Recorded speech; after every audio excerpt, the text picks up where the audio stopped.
I'm remarrying a new wife. You're no longer needed." Following that, my mother-in-law added, "Useless ones should just get divorced and leave." Uttering such harsh words, my father-in-law joined in, realizing the situation. He yelled, "A wife who can't have kids doesn't belong in our family.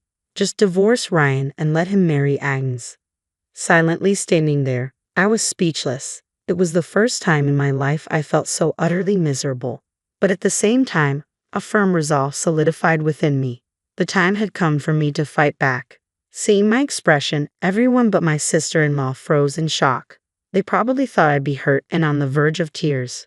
Defying their expectations, I smiled broadly and said, "I'm already divorced, you know, and that woman." At my words, my parents-in-law and Ryan gasped in disbelief. Uttering pitiful voices, they trembled as they faced this astonishing truth. My name is Margaret, a 31-year-old part-time housewife. I married Ryan 3 years ago, but we don't have any children yet. At 28, when we got married, I was a full-time employee poised for a promising career path. If I continued working, I wanted to build my career until I was 30 and then, once childbirth and parenting had settled, return to a job-friendly environment. Ryan understood this, and we agreed to start trying for a baby after I turned 30. When the time came, having seen a friend struggle with infertility, I decided to get tested just in case. The result revealed my infertility, leading me to switch to part-time work to focus on treatment. Ryan worked in a real estate company, and his take-home pay was more than enough for the two of us. Since we could save a little every month, Ryan was okay with me switching to part-time work. But that's when my nightmare began. Once he knew about my infertility and my change to part-time, Ryan's attitude completely shifted. He had been kind before, but suddenly he said, "I'm a full-timer, you're part-time, so you should take care of all the household chores. Without my income, we can't even afford infertility treatments, let alone live comfortably. To avoid stressing me out, you need to handle all the housework perfectly." I was good at housework since my days living alone, so it wasn't too painful at first. But Ryan started nitpicking over everything. If the room was even slightly messy, he'd yell, "You're lazy. How can a housewife live in such filth?" And if the dishes weren't washed right after a meal, he'd say, "A woman who procrastinates like this isn't cut out for family life. But work more, earn your keep. There's remote work and stuff, right? You could find something. But remember, all the housework is still your responsibility. You're part-time, I'm full-time." At this time, I was still reeling from the shock of my infertility, thinking it was all my fault. I wanted to create a relaxing environment at home for Ryan, who was tired from work, so I tried to meet his expectations. Looking back, I realized I was just giving in to him, telling myself it was just patience until we have a child. I hoped that once we had a child, Ryan would return to his kinder self. Clinging to this hope, I continued juggling part-time work, housework, and infertility treatments. But the strain took its toll. I fell ill, the treatments weren't going well, and our relationship worsened. Gradually, I couldn't keep up with the housework and became more emotional. "You can't even get pregnant and still act all high and mighty. If you don't want a divorce, listen to me," he said, looking down on me. From then on, even a simple request to put his socks in the laundry basket was met with a shout of, "Shut up." I was just trying to make a point, but his contempt made me feel miserable and unsure of what to do next. He started treating me not as a wife but as a convenient woman or a servant. My spirit withered under this treatment. A year passed in this way without a child, and the gap between us remained. This year since becoming part-time and starting the treatment seemed to fly by, yet it was the most difficult time of my life. However, recently there's been a change. Ryan suddenly became kind, not just a little but a significant shift. It was as if he was a different person, showing increased concern for me. For instance, when infertility treatments weren't going well, and I was feeling down, Ryan asked, "You okay? How about I make dinner tonight? I'll whip up your favorite beef stew." It was a mix of happiness and suspicion. After looking down on me so much, this sudden kindness felt like he had a hidden agenda, making me doubtful. So I casually asked Ryan, "What's up? Anything good happened recently?" He relaxed and said, "Yeah, work's going great. I got selected for a big project, but I might be away from home more as I need to have more meetings with the team." Up to this point, it was fine. My physical burden lessened, and Ryan's career success meant a secure future. Accepting his kindness without suspicion would mean no trouble. But there was one thing bothering me. Recently, Ryan had been overly curious about my activities. I asked him, "What's up with you lately? You used to be so uninterested in what I was doing." Suddenly, he snapped, "What's wrong with wanting to know about my wife's activities, Margaret? Are you doing something behind my back that you can't tell me?" His reaction seemed odd to me. Maybe he was being nice to cover up something he couldn't tell me. A recently divorced friend had told me about her husband becoming nice just before she discovered his affair. So I started suspecting Ryan's infidelity and began observing his movements. While he kept track of my schedule, I noticed a pattern. Ryan regularly went out for drinks on Tuesdays and played golf on the second Sunday of every month. He'd answer normally about other days, but on those specific days, if I asked where he went, he'd get angry, saying, "Damn it, stop nagging me, you're so annoying." It was suspicious. I grew more convinced Ryan might be cheating and decided to take serious action. A few weeks later, needing a break from this covert battle, I went on a little trip. It was a 20-minute drive from home to a cafe that had recently opened and caught my interest. Despite hearing about long lines, I didn't mind waiting alone, so I went there and waited for my turn. That's when I bumped into my sister-in-law. She's a 29-year-old cheerful and kind daycare worker, 2 years younger than me. She always looked up to me like a real sister, and I adored her like my own sibling. When I greeted her, my sister-in-law was startled and looked me up and down in a way she never did. Confused by her strange behavior, I tilted my head. "What's wrong?" Snapped out of it, my sister-in-law blinked, and after a moment of silence, she brightened up and said, "Margaret, let's have lunch together." So we changed the number of people on the reservation and sat together after waiting for several minutes. During lunch, my sister-in-law told me an unbelievable fact that left me speechless and unable to eat. After lunch, instead of going home as planned, I decided to change my plans. I decided to visit my parents-in-law's house with my sister-in-law. Their house is about a 30-minute drive from our apartment, where I currently live, so I don't usually stop by. My parents-in-law aren't exactly fond of me, so I don't see them often, only during the holidays or for memorial services. This would be a rare visit. It was just a little over 10 minutes from the cafe. My sister-in-law, who lives alone and only occasionally visits home, usually informs my mother-in-law when she's coming. But today we decided to go there without notice. It's the second Sunday of the month. Ryan should be at his usual business golf, but strangely, when we arrived at my parents-in-law's house, his car was there. My sister-in-law unlocked the door, and as we entered, I whispered a small hello. My mother-in-law came out and asked with a puzzled look, "What's Margaret doing here?" Her tone was clearly unpleasant just because I visited. She took this attitude simply because a daughter-in-law dropped by the house. I barely managed to hold back a sigh. Then, from the back of the house, I heard voices. Ryan and a woman appeared. Ryan looked shocked for a moment, but the woman cheerfully said, "Nice to meet you. I'm Agnes, the future wife of Ryan." As I stood there dumbfounded, my sister-in-law, with an angry expression, confronted them. "Hey, what's going on here? Explain this." Ryan sighed deeply, then looking down on me, he said something shocking. "I'm remarrying a new wife. You're no longer needed." Following that, my mother-in-law added, "Useless ones should just get divorced and leave," uttering such harsh words. Oddly, I was the only one who remained calm and rational, in contrast to my trembling sister-in-law who seemed both angry and sad. Meanwhile, Ryan, Agnes, and my mother-in-law looked down on me without any sign of remorse. Then my father-in-law, hearing the commotion, came in and quickly understood the situation. He yelled, "A wife who can't have kids doesn't belong in our family. Just divorce Ryan and let him marry Agnes." "Dad," my sister-in-law shouted, trying to stop him, but I slowly raised my head. It was time for my counterattack. Seeing my expression, everyone but my sister-in-law froze. They probably thought I'd be hurt and on the verge of tears, but defying their expectations, I smiled broadly and said, "I'm already divorced, you know."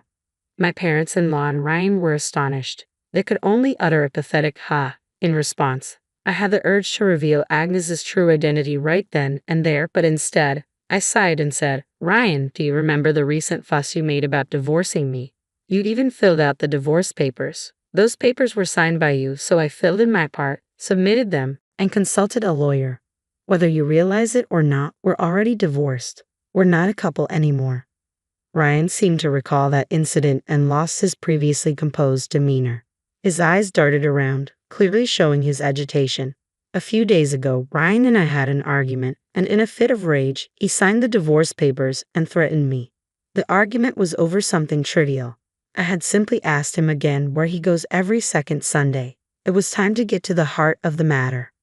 Ryan, red-faced, yelled, "You're always asking such things. Do you want to tie me down?" "I'm not having it." It was his usual angry outburst. I pointed out that it was strange for him to get so worked up just because I asked about his whereabouts on the second Sunday. Still, Ryan kept nagging and stormed out of the house. Later, he came back with the divorce papers, filled his part out hastily, and pushed them at me, saying, "I can divorce you anytime." When I asked if he really intended to divorce, Ryan nodded firmly, so I secretly filled in my part and kept the papers in my bag, ready to submit at any time. They were like a talisman, a magical paper that could end my marriage with Ryan if anything happened. Today, after a shocking conversation with my sister-in-law and reaching my limit, I stopped at the office to submit the papers before visiting my parents-in-law. Ryan, hearing this, said, "That was just a threat. I didn't mean it." But my sister-in-law retorted, "You signed it yourself, saying you could divorce anytime. That clearly shows your intent." Ryan fell silent again. I sarcastically said to Ryan, "So we're practically no longer a couple."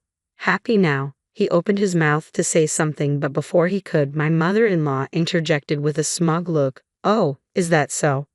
Well, divorcing you was always the plan, so that's fine, isn't it?" My father-in-law seemed to agree with her, nodding his head. From their perspective, my divorce from Ryan was inevitable sooner or later, so they thought, why not now? Their true feelings were evident, suggesting that the divorce was a positive outcome for Ryan anyway. Standing next to Ryan, Agnes was also just smirking annoyingly. Noticing this, Ryan chuckled slightly and said, "Yeah, that's right. Our divorce is the first step towards me being with Agnes." It was a skin-crawling statement. Our younger sister-in-law looked embarrassed by this scene, maybe ashamed of these four. For me, holding back laughter at this foolish family and Agnes was a challenge, ignoring their triumphant looks. I operated my smartphone and showed them a photo. It was clear evidence of Ryan and Agnes's affair, pinpointing the place and time in just one shot. "I didn't file for divorce on a whim," I told Ryan. "I've gathered all the evidence of your affair from the start." Seeing him gulp at my words, I glanced at him as Agnes suddenly burst into laughter. Frowning, I looked at Agnes as she blurted out, "So you've thoroughly investigated me too? That woman you almost mentioned, I guess you figured her out. Were you going to reveal that she's pregnant? Too bad. Ryan and his parents know it and deliberately let me stay here." Hearing this, our sister-in-law was shocked. She had been told by Ryan and their parents that we were divorced when we met at the cafe. The reason for the divorce was particularly shocking. They said I was terminally ill with little time left and that I initiated the breakup. They seemed tearful and surprised by my sudden appearance at the cafe. My sister-in-law thought she was hallucinating, hence her strange behavior, which she apologized for. Hearing their story, I was appalled. Ryan had lied about separating from his wife due to a made-up illness. He told his sister, "Margaret is now despairing in life, so please don't contact her and accidentally upset her." Believing this, my sister-in-law refrained from reaching out to me. However, upon returning home, she was surprised to find a strange woman living there whom my parents-in-law introduced as Ryan's new wife. Until now, my sister-in-law realized she had been deceived, but she was hearing for the first time about Agnes's pregnancy. In response to Agnes's smug attitude, I burst out laughing. After my laughter subsided, I spoke to a stunned Agnes. "Of course, I knew you were pregnant. My detective had already clued me in, but I figured Ryan and his parents living here with you must know too. So I brought something even more interesting," I said, and the atmosphere immediately tensed. Everyone held their breath in a hushed silence, wondering what revelation was coming next. Agnes looked at me anxiously, waiting for me to speak. When I finally did speak, the quiet was shattered and the situation took a drastic turn. "What I wanted to say is, the child you're pregnant with, Agnes, it's not Ryan's. It's from another man." Immediately, sweat formed on Agnes's forehead, and her expression became rigid. Ryan, speechless, could only mutter, "What?" His parents, confused, slowly turned their gaze towards Agnes. Before our marriage, I had spent my savings on a detective, asking them to gather conclusive evidence and information that would be advantageous for me post-divorce. Normally, it would have been just providing photographic evidence, but I requested several extras. I wanted photos that clearly showed the date and time, and detailed investigative reports recorded at every step. In fact, I had already gathered enough evidence to confront Ryan and demand alimony on the day of the divorce petition. I knew why he only went out on Tuesdays and the second Sunday of every month. Those were Agnes's days off at her job. Ryan dug his own grave by writing the divorce papers himself, handing me an unexpected win. I had enough evidence to corner Ryan, but I thought it was too early. The detective had mentioned a dark shadow lingering around Agnes, so I asked for a more detailed investigation into her. It turned out she was indeed pregnant, and Ryan knew about it. This was somewhat expected. However, Agnes insisted on going to the doctor alone, stubbornly refusing to bring Ryan along. He seemed indifferent, but Agnes had a clear intention: to keep her other boyfriend, a married man with kids, from suspecting anything. It turns out the child is definitely his. This married man, unable to be with Agnes due to his family, agreed to cover all costs for prenatal care to childbirth and even pay a lump sum in child support to end their affair. The agreement was that once the baby was born and if a test confirmed it was his child, he would pay child support and settle their relationship. That's why that man always accompanied Agnes to the hospital, leaving no room for Ryan to get involved. Ryan, used to me attending fertility clinic appointments alone, didn't suspect anything different.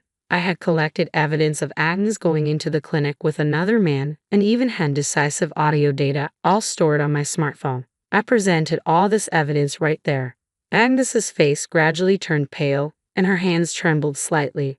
Ryan, filled with anger, confronted Agnes, yelling, "Did you deceive me?"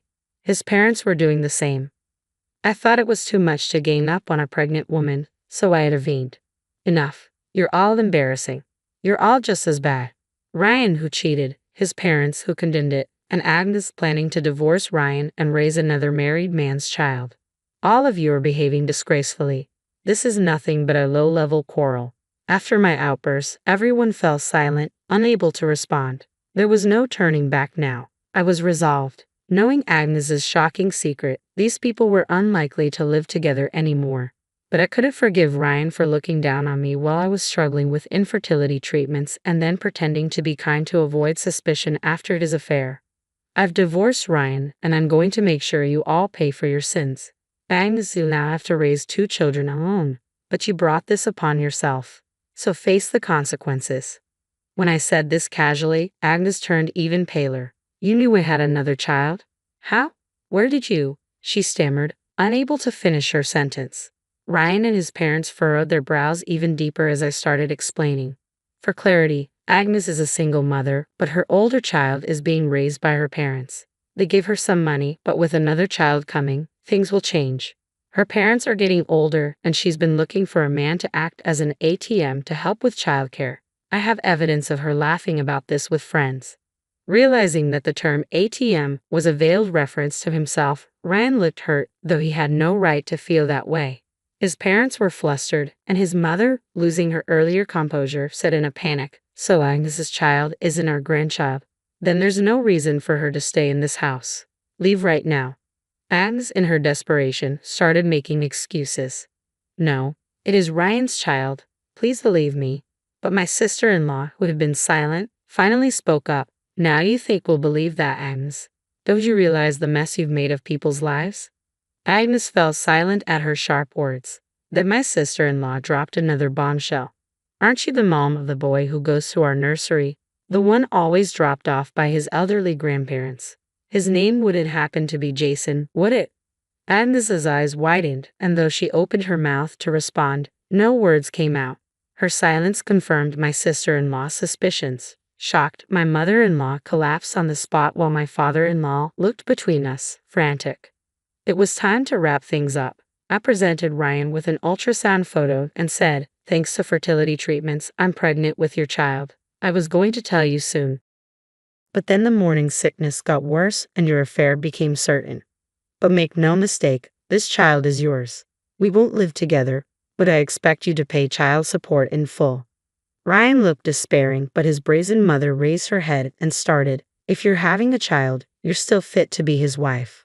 We were just misled by this woman. Apologize, and Margaret, please stay." I ignored my mother-in-law and turned to leave. When she kept calling after me, I turned back just once. "What are you doing?" You never liked me from the start. When you found out Agnes was pregnant with Ryan's child, what did you do? Your audacity knows no bounds. Stunned by my retort, something I'd never done before, my mother-in-law looked down again. My father-in-law, perhaps realizing their folly, said nothing more. I had already decided I didn't need to be recognized as their daughter-in-law, especially since they had discarded me. As I stepped outside, our sister-in-law apologized repeatedly, asking if there was anything she could do. I replied, just make sure they don't flee. I'm going to keep my distance from Ryan and communicate through a lawyer. And from now on, let's keep in touch as friends. She looked surprised but then nodded, saying, let's get through this together. Later, I hired a lawyer and went through the division of property. They whined about not being able to pay the substantial amount. But when I said I'd pursue this to the end in court with no mercy, they reluctantly agreed. As for Agnes, her affair with the married man came to light, leading to a heated argument. The turmoil grew too large, eventually reaching his wife's ears, and things did not end smoothly. Agnes, in desperation, turned to her parents for help. Naturally, they were furious with her and dragged her to us to apologize.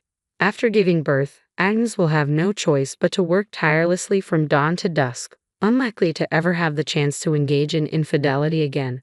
Despite having children, Agnes had been irresponsibly carefree, but now her parents control all her earnings, leaving her no room for stress relief. Having lived selfishly until now, she should start living for her children.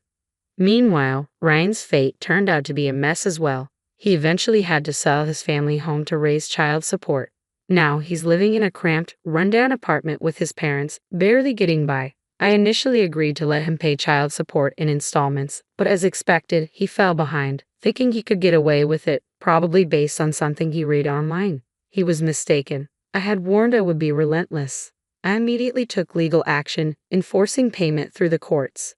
This led to his employer finding out about the divorce and his child support delinquency.